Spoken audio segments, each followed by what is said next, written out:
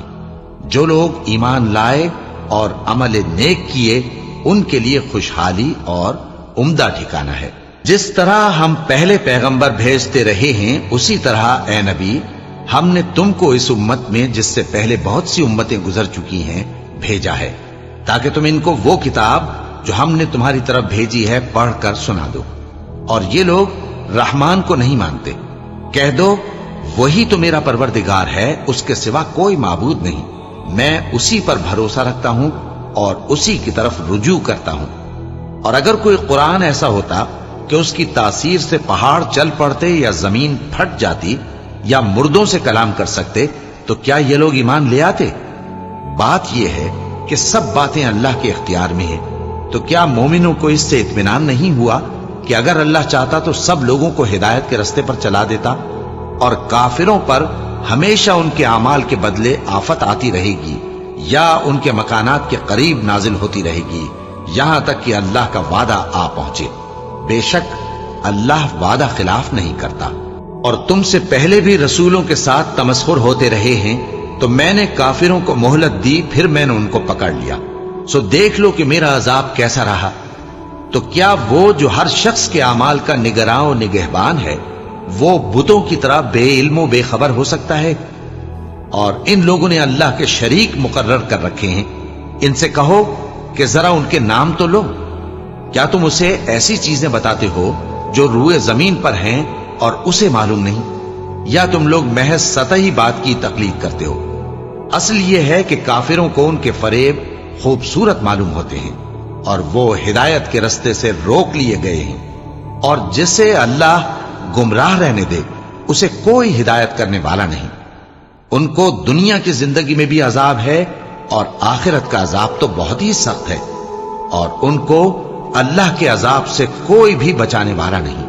جس جنت کا پرہیزگاروں سے وعدہ کیا گیا ہے اس کی شان یہ ہے کہ اس کے نیچے نہریں بہ رہی ہیں، اس کے پھل ہمیشہ باقی رہنے والے ہیں اور اس کے سائے بھی۔ یہ ان لوگوں کا انجام ہے جو متقی ہیں، اور کافروں کا انجام دوزخ ہے۔ اور جن لوگوں کو ہم نے کتاب دی ہے وہ اس کتاب سے جو تم پر نازل ہوئی ہے خوش ہوتی ہیں، اور بعض فرقے اس کی بعض باتیں نہیں بھی مانتے۔ کہہ دو کہ مجھ کو یہی حکم ہوا ہے کہ اللہ ہی کی عبادت کروں اور اس کے ساتھ کسی کو شریک نہ بناؤں، میں اسی کی طرف بلاتا ہوں اور اسی کی طرف مجھے لوٹنا ہے۔ اور اسی طرح ہم نے اس قرآن کو عربی زبان کا فرمان بنا کر نازل کیا ہے۔ اور اگر تم علم آ جانے کے بعد ان لوگوں کی خواہشوں کے پیچھے چلو گے تو اللہ کے سامنے کوئی نہ تمہارا مددگار ہوگا اور نہ کوئی بچانے والا۔ اور اے نبی ہم نے تم سے پہلے بھی پیغمبر بھیجے تھے اور ان کو بیویاں اور اولاد بھی دی تھی، اور کسی پیغمبر کے اختیار کی بات نہ تھی کہ اللہ کے حکم کے بغیر کوئی نشانی لے آتا۔ ہر حکم قضا کتاب میں لکھا ہوا ہے۔ اللہ جس چیز کو چاہتا ہے مٹا دیتا ہے اور جس کو چاہتا ہے باقی رکھتا ہے، اور اسی کے پاس اصل کتاب ہے۔ اور اگر ہم کوئی عذاب جس کا ان لوگوں سے وعدہ کرتے ہیں تمہیں دکھائیں، یعنی تمہارے روبرو ان پر نازل کریں، یا تمہاری مدت حیات پوری کر دیں، یعنی تمہارے انتقال کے بعد عذاب بھیجیں، تو تمہارا کام ہمارے احکام کا پہنچا دینا ہے اور ہمارا کام حساب لینا ہے۔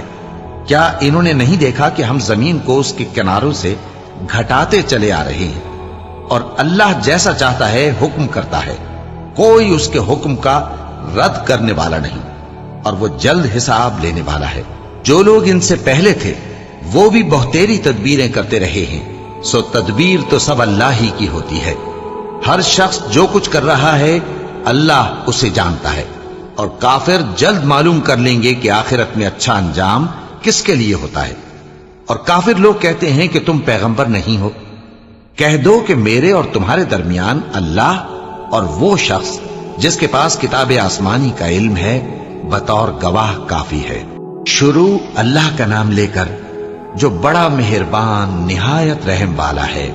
الف لام را، یہ ایک پر نور کتاب ہے، اس کو ہم نے تم پر اس لیے نازل کیا ہے کہ تم لوگوں کو اندھیروں سے نکال کر روشنی کی طرف لے جاؤ، یعنی ان کے پروردگار کے حکم سے عزت والے خوبیوں والے مالک کے راستے کی طرف، یعنی اس اللہ کے راستے کی طرف کہ جو کچھ آسمانوں اور زمین میں ہے سب اسی کا ہے۔ اور ان کافروں کے لیے عذاب شدید کی وجہ سے تباہی اور بربادی مقدر ہے، جو آخرت کے مقابلے میں دنیاوی زندگی کو پسند کرتے اور لوگوں کو اللہ کے راستے سے روکتے اور اس میں کجی چاہتے ہیں۔ یہ لوگ بڑے دور کی گمراہی میں ہیں، اور ہم نے کوئی پیغمبر نہیں بھیجا مگر وہ اپنی قوم کی زبان بولتا تھا تاکہ انہیں احکام الہی کھول کھول کر بتا دے۔ پھر اللہ جسے چاہتا ہے گمراہ رہنے دیتا ہے اور جسے چاہتا ہے ہدایت دیتا ہے، اور وہ غالب ہے، حکمت والا ہے۔ اور ہم نے موسیٰ کو اپنی نشانیاں دے کر بھیجا کہ اپنی قوم کو تاریکیوں سے نکال کر روشنی میں لے جاؤ اور ان کو اللہ کے دن یاد دلاؤ، اور اس میں ان لوگوں کے لیے جو صابر و شاکر ہیں نشانیاں ہیں۔ اور جب موسیٰ نے اپنی قوم سے کہا کہ اللہ نے جو تم پر مہربانیاں کی ہیں ان کو یاد کرو، جبکہ اس نے تم کو فرعون کی قوم سے رہائی بخشی، وہ لوگ تمہیں برے برے عذاب دیتے تھے اور تمہارے بیٹوں کو مار ڈالتے تھے اور تمہاری لڑکیوں کو زندہ رہنے دیتے تھے، اور اس میں تمہارے پروردگار کی طرف سے بڑی آزمائش تھی۔ اور جب تمہارے پروردگار نے تم کو آگاہ کیا کہ اگر شکر کرو گے تو میں تمہیں زیادہ دوں گا، اور اگر ناشکری کرو گے تو یاد رکھو کہ میرا عذاب بھی سخت ہے۔ اور موسیٰ نے صاف صاف کہہ دیا کہ اگر تم اور جتنے اور لوگ زمین میں ہیں سب کے سب ناشکری کرو تو بھی اللہ بے نیاز ہے، قابل تعریف ہے۔ بھلا تم کو ان لوگوں کے حالات کی خبر نہیں پہنچی جو تم سے پہلے تھے، یعنی نوح اور عاد اور سمود کی قوم اور جو ان کے بعد تھے، جن کا علم اللہ کے سوا کسی کو نہیں۔ جب ان کے پاس ان کے پیغمبر نشانیاں لے کر آئے تو انہوں نے اپنے ہاتھ ان کے منہوں پر رکھ دیے کہ خاموش رہو، اور کہنے لگے کہ ہم تو تمہاری رسالت کو تسلیم نہیں کرتے، اور جس چیز کی طرف تم ہمیں بلاتے ہو ہم کو اس میں بھاری شک ہے۔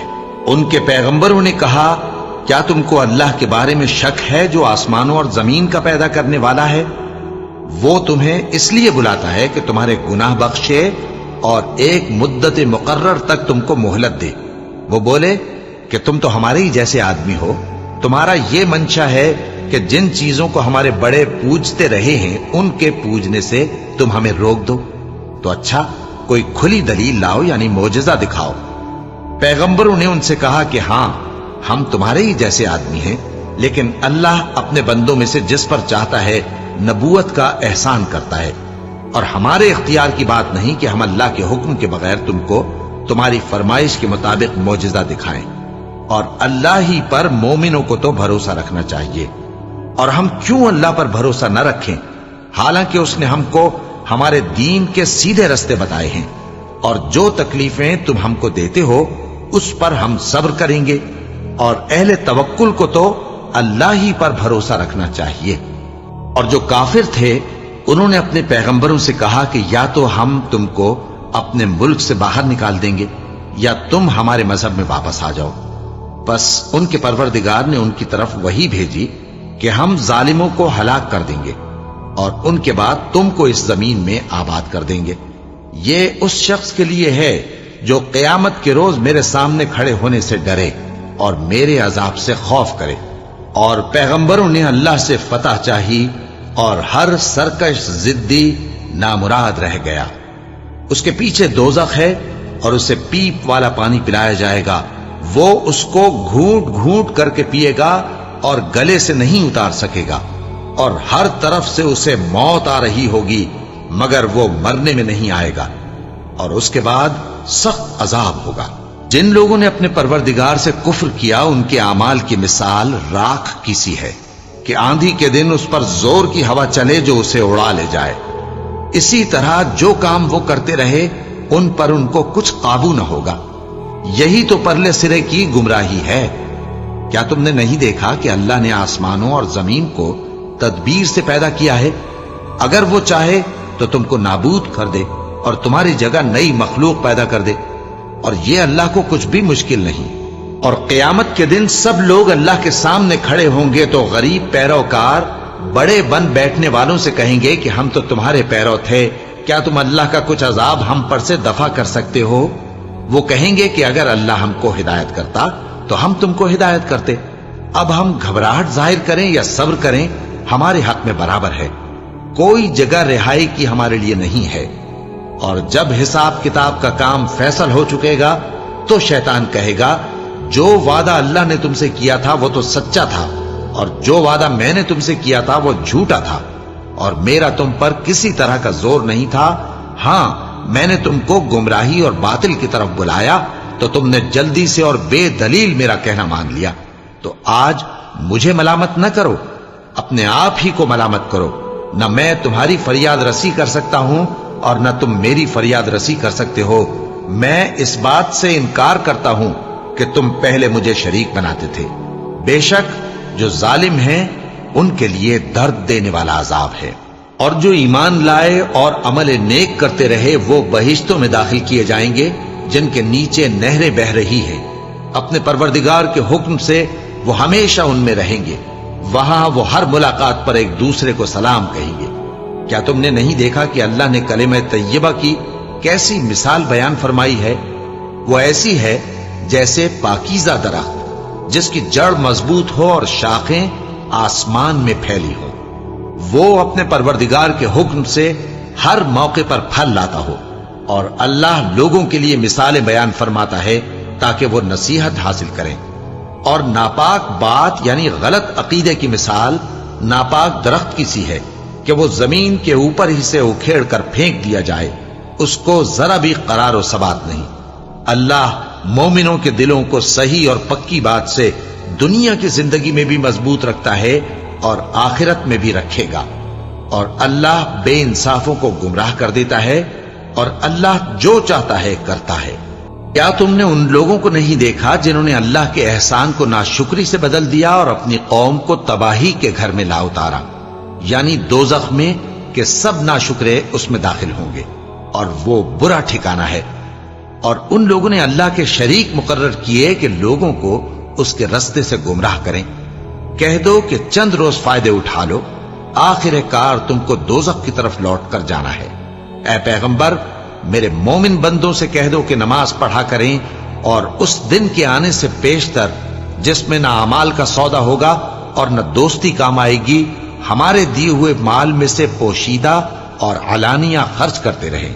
اللہ ہی تو ہے جس نے آسمانوں اور زمین کو پیدا کیا اور آسمان سے مے برسایا، پھر اس سے تمہارے کھانے کے لیے پھل پیدا کیے اور کشتیوں اور جہازوں کو تمہارے زیر فرمان کیا تاکہ وہ سمندر میں اس کے حکم سے چلیں، اور نہروں کو بھی تمہارے زیر فرمان کیا، اور سورج اور چاند کو تمہارے لیے کام میں لگا دیا کہ دونوں دن رات ایک ڈگر پر چل رہے ہیں، اور رات اور دن کو بھی تمہاری خاطر کام میں لگا دیا، اور جو کچھ تم نے مانگا سب میں سے تم کو عنایت کیا۔ اور اگر اللہ کے احسان گننے لگو تو شمار نہ کر سکو، مگر لوگ نعمتوں کا شکر نہیں کرتے۔ کچھ شک نہیں کہ انسان بڑا بے انصاف ہے، ناشکرا ہے۔ اور جب ابراہیم نے دعا کی کہ اے میرے پروردگار، اس شہر کو لوگوں کے لیے امن کی جگہ بنا دے، اور مجھے اور میری اولاد کو اس بات سے کہ بتوں کی پرستش کرنے لگیں بچائے رکھیو۔ اے پروردگار، انہوں نے بہت سے لوگوں کو گمراہ کیا ہے، سو جس شخص نے میرا کہا مانا وہ میرا ہے، اور جس نے میری نافرمانی کی تو تو بخشنے والا ہے، مہربان ہے۔ اے پروردگار، میں نے اپنی اولاد ایک وادی میں جہاں کھیتی نہیں، تیرے عزت و ادب والے گھر کے پاس لا بسائی ہے۔ اے پروردگار، تاکہ یہ نماز پڑھیں، سو تو لوگوں کے دلوں کو ایسا کر دے کہ ان کی طرف جھکے رہیں، اور ان کو میووں سے روزی دیتے رہنا تاکہ تیرا شکر کریں۔ اے پروردگار، جو بات ہم چھپاتے اور جو ظاہر کرتے ہیں تو سب جانتا ہے، اور اللہ سے کوئی چیز مخفی نہیں، نہ زمین میں نہ آسمان میں۔ اللہ کا شکر ہے جس نے مجھ کو بڑی عمر میں اسماعیل اور اسحاق بخشے، بے شک میرا پروردگار دعا سننے والا ہے۔ اے پروردگار، مجھ کو ایسی توفیق عنایت کر کہ نماز پڑھتا رہوں، اور میری اولاد کو بھی یہ توفیق بخش۔ اے پروردگار، میری دعا قبول فرما۔ اے پروردگار، حساب کتاب کے دن میری اور میرے ماں باپ کی اور مومنوں کی مغفرت کیجو۔ شروع اللہ کا نام لے کر جو بڑا مہربان نہایت رحم والا ہے۔ اور مومنوں، یہ نہ سمجھنا کہ یہ ظالم جو کام کر رہے ہیں اللہ ان سے بے خبر ہے۔ وہ ان کو اس دن تک مہلت دے رہا ہے جبکہ دہشت کے سبب آنکھیں پھٹی کی پھٹی رہ جائیں گی، اور لوگ سر اٹھائے ہوئے میدان قیامت کی طرف دوڑ رہے ہوں گے، ان کی نگاہیں خود اپنی طرف لوٹ نہ سکیں گی، اور ان کے دل مارے خوف کے ہوا ہو رہے ہوں گے۔ اور لوگوں کو اس دن سے آگاہ کر دو جب ان پر عذاب آ جائے گا، تب ظالم لوگ کہیں گے کہ اے ہمارے پروردگار، ہمیں تھوڑی سی مہلت عطا کر تاکہ ہم تیری دعوت توحید قبول کریں اور تیرے پیغمبروں کے پیچھے چلیں۔ تو جواب ملے گا، کیا تم پہلے قسمیں نہیں کھایا کرتے تھے کہ تم کو اس حال سے جس میں تم ہو زوال نہیں ہوگا؟ اور جو لوگ اپنے آپ پر ظلم کرتے تھے تم ان کے مکانوں میں رہتے تھے، اور تم پر ظاہر ہو چکا تھا کہ ہم نے ان لوگوں کے ساتھ کس طرح کا معاملہ کیا تھا، اور تمہارے سمجھانے کے لیے مثالیں بیان کر دی تھی۔ اور انہوں نے بڑی بڑی تدبیریں کی، اور ان کی سب تدبیریں اللہ کے ہاں لکھی ہوئی ہیں۔ گو وہ تدبیریں ایسی غضب کی تھیں کہ ان سے پہاڑ بھی ٹل جائیں۔ تو ایسا خیال نہ کرنا کہ اللہ نے جو اپنے پیغمبروں سے وعدہ کیا ہے وہ اس کے خلاف کرے گا۔ بے شک اللہ زبردست ہے، بدلہ لینے والا ہے۔ جس دن یہ زمین دوسری ہی زمین بنا دی جائے گی اور آسمان بھی بدل دیے جائیں گے، اور سب لوگ اللہ کے سامنے نکل کھڑے ہوں گے جو یکتا ہے، بڑا زبردست ہے۔ اور اس دن تم گناہگاروں کو دیکھو گے کہ زنجیروں میں جکڑے ہوئے ہیں، ان کے کرتے تارکول کے ہوں گے، اور ان کے چہروں کو آگ لپٹ رہی ہوگی، یہ اس لیے کہ اللہ ہر شخص کو اس کے اعمال کا بدلہ دے۔ بے شک اللہ جلد حساب لینے والا ہے۔ یہ قرآن لوگوں کے نام اللہ کا پیغام ہے تاکہ ان کو اس سے ڈرایا جائے، اور تاکہ وہ جان لیں کہ وہی اکیلا معبود ہے، اور تاکہ اہل عقل نصیحت حاصل کریں۔